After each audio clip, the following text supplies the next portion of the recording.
Wildlife in the mountains of Colorado. That's what we're talking about today. So stay tuned to the end. We're going to talk all about it.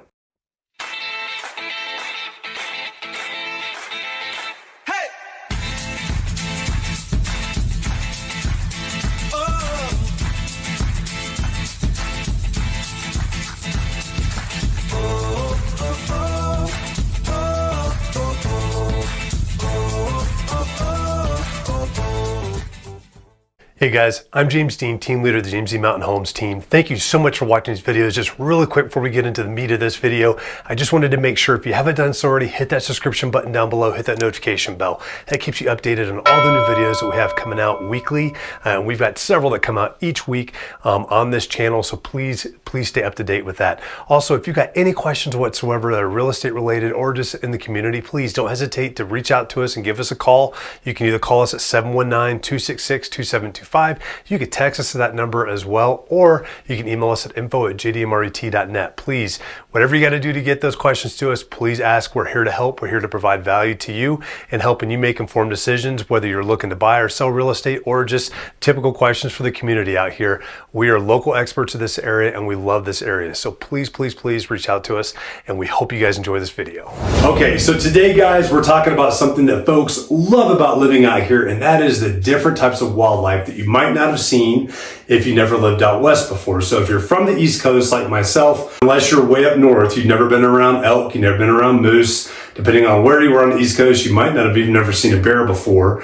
Something that's pretty common over there, and deer. But we have some things here that could be very unique. Now, I live in the mountains up here within the Pikes Peak region. These animals are both up here and they're down in Colorado Springs. In fact, I bet you get more bear sightings down in Colorado Springs and more mountain lion sightings down there than you do up here in the mountains. Up here, they got plenty of places to hide. Down there, they're usually looking for that person that left their food out in the trash, and they're going to dig through the trash, and that person's going to find out very quickly why we don't leave our trash cans out overnight waiting for the trash man to come, and we bring it out immediately the day up. So we're going to start kind of at the top and work our way down, and I'm probably going to mix this up coming through. I'm going to start first with a thing that used to never be around here, and it was a super rarity, and now where I live, I'm running into these guys all the time. In fact, I ran into one literally last week. I ran into 3, and that's moose.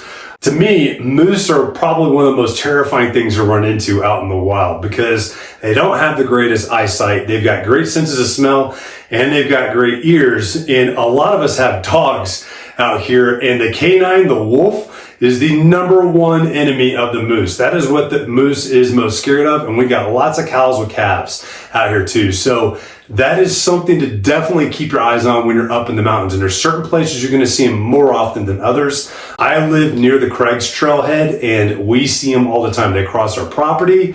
They've interacted with our horses in ways that I wish they had not. They've run our horses all over the place, but they've also been wandered up on with hikers. I run, and I ran into 3 last week, like I was talking about. And I had one of my dogs with me. Thank God he didn't see him out there. So running, and I heard crunches in the snow as they stood up, and it was a bull and a cow was all I saw at the time. I got my male Ridgeback. He's a Rhodesian Ridgeback, big dogs, bred for hunting and baying lions in Africa. That is something I definitely did not want them to feel threatened by, because I did not want them to charge me. Got them back, we got out of eyesight, and we booked it back down the hill. I got back, and I was able to go back up in my vehicle and take some photos and some video of those guys, which you're probably seeing right now.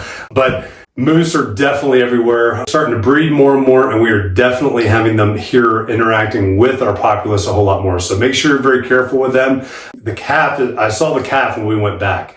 And it's rare to see them together. That was super rare with that young bull, the cow, and the calf. They're normally very solitude unless it's just a cow and a calf, or it's during the rut season, which is usually in the fall time.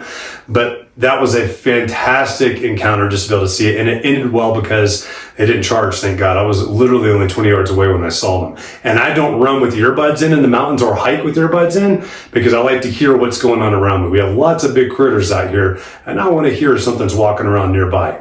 So that's the first one, is the moose. And these things are literally twice the size of my horses. They are monstrous. They're really big, but really cool to see as you see them out in their wild habitat. The next thing we're going to talk about is the elk. We got lots of elk out here. We got the Pikes Peak herd. Depending on where you are, you can see them all over the place. You've even got a herd down on Fort Carson. We've got herds further west out in Tarryall. There's lots of elk out here. They usually travel in big groups unless it's during the rut season. You can see the bulls out separate during that time, but you usually see them in these massive groups. You see them out in the plains and prairie areas. At Mueller State Park is where they birth for the Pikes Peak herd.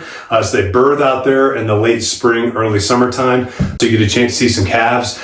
These guys are big. They're usually anywhere between 600 and 800 pounds. Big, big animals, way bigger than a deer. We get folks that come through Woodland Park all the time and they're like, oh, we saw the elk herd in Woodland Park. There's no elks in Woodland Park. You see an elk in Woodland Park, that is a very, very odd, strange occurrence.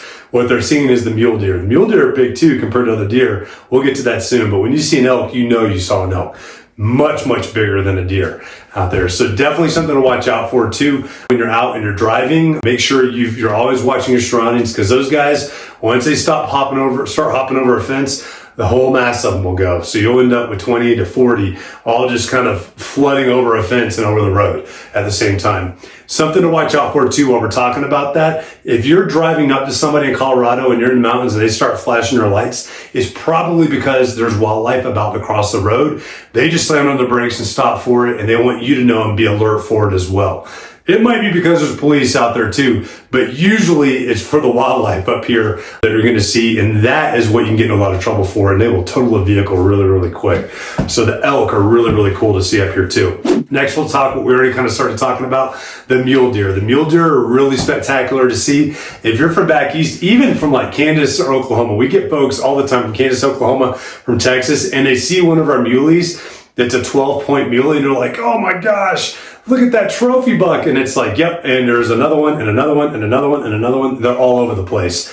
Really cool to see. Please don't feed them. It does cause lots of problems because then they start getting used to humans, and that can cause lots of issues both in neighborhoods and then with car accidents and then with encounter accidents as well. But they're all over the place. Our mule deer are like pigeons. They're everywhere out here. You'll see them in lots of neighborhoods, both down in Colorado Springs as well as up in the mountains. Next, we're going to talk about black bears. So we don't have grizzlies down here, even though our bears sometimes look cinnamon colored. Those are still North American black bear.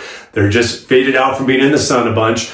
We've got some big ones that are out here, and we got some smaller ones. They will have cubs. They do hibernate in the wintertime, so they kind of go away in the wintertime.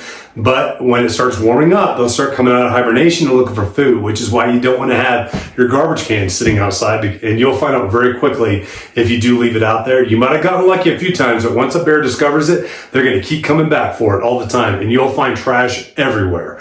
We don't want to have that. We don't want them to become nuisances either. You'll see these guys down in Colorado Springs and up here in the mountains quite a bit. They're not aggressive unless you get between a mama bear and her cub. They're usually pretty docile and just, you leave me alone and I'll leave you alone kind of a thing.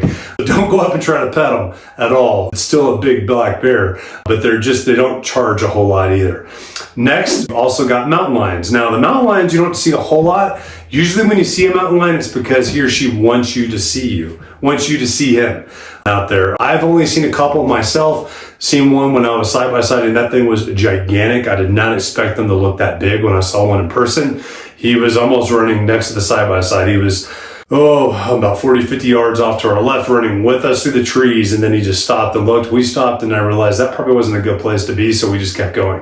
At that point, my wife's seen them cross our property, up between our property and the Pikes Peak Forest up there.